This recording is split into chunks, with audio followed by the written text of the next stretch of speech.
Je veux vous raconter une histoire. Chacun doit l'écouter attentivement pour que vous évitiez le même déroulement des événements.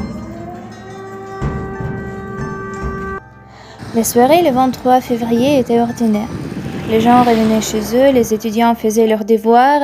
En somme, tous les Ukrainiens se sont endormis en paix. C'était notre dernière nuit au calme à Tchernigiv.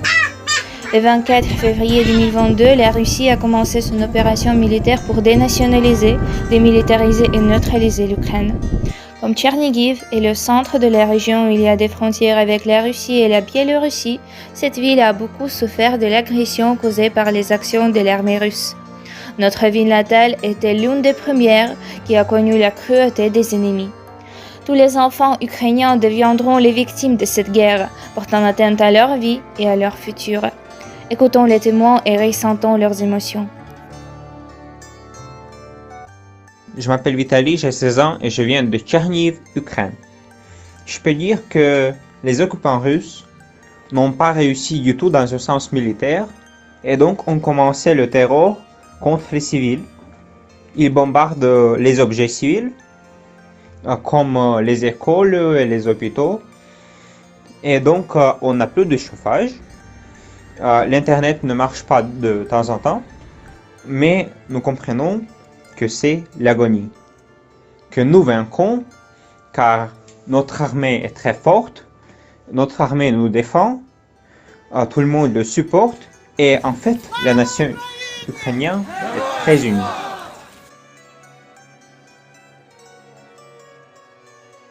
Bonjour, je m'appelle Bojana, j'ai 16 ans et je suis ukrainienne. Et c'est mon petite histoire, comment je me passe la guerre en Ukraine. Premier jour, nous avons eu très peur de nombreuses explosions et sommes restés presque tout le temps au sous-sol. Ensuite, dans notre quartier, il a essayé de tirer constamment et nous avons pu dormir et de le reposer normalement. Cela me fait très mal de regarder des photos et des vidéos et de comprendre que ma ville natale se transforme en ruine. Chaque appel de mes parents m'a donné avec beaucoup d'efforts. C'est juste insupportable d'attendre que le coupe de feu ne s'apaise pas, qu'ils ont très peur. C'est effrayant de se rendre compte que chaque appel, chaque message peut être le dernier. Je m'appelle Doliana, j'ai 17 ans et je suis ukrainienne. Malheureusement, je n'ai plus de souvenirs de mon enfance car l'artillerie russe a détruit mon jardin d'enfants. Il n'y a plus d'endroit où ma mère travaillait avant. Mon père est parti pour protéger Tchernigiv des ennemis. Lors de ces jours de guerre, je me sentais stressée, je pleurais et j'ai eu peur.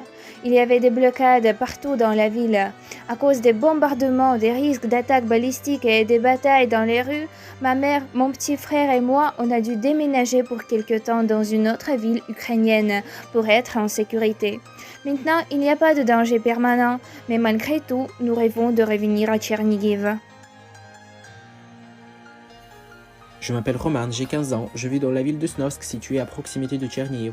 Au début, nous pensions aller quelque part, mais nous avons changé d'avis car toute notre vie est ici. L'Ukraine est notre maison en fait. Pendant plusieurs jours de guerre, nous avons vu un grand nombre de chars dans notre petite ville, beaucoup d'armes. Et le pire, c'est que certaines personnes se sont retrouvées sans abri et ont été victimes de bombardements. Malheureusement, cela est également arrivé à mes amis. Depuis le début de la guerre, nous vivons chaque jour sous la tension. Nous ne pouvons plus faire ce que nous faisions avant et entendons constamment des avions et des coups de feu. La guerre n'est pas encore terminée. À l'inverse, on se prépare pour la deuxième vague d'agression.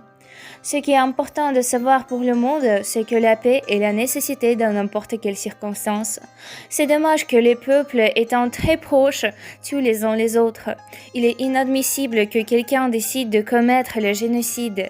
Il est inacceptable de venir sur le territoire d'un autre pays avec la mission militaire sans invitation. N'oubliez pas que quand vous dormez, notre armée protège la paix de l'Europe et y empêche le nazisme. Soutenez l'Ukraine. Bientôt, les bruits de la guerre s'apaiseront. Les gens et les terrains occupés s'uniront. On pourra ressentir dans l'air l'arôme de la paix de miel. Gloire à l'Ukraine.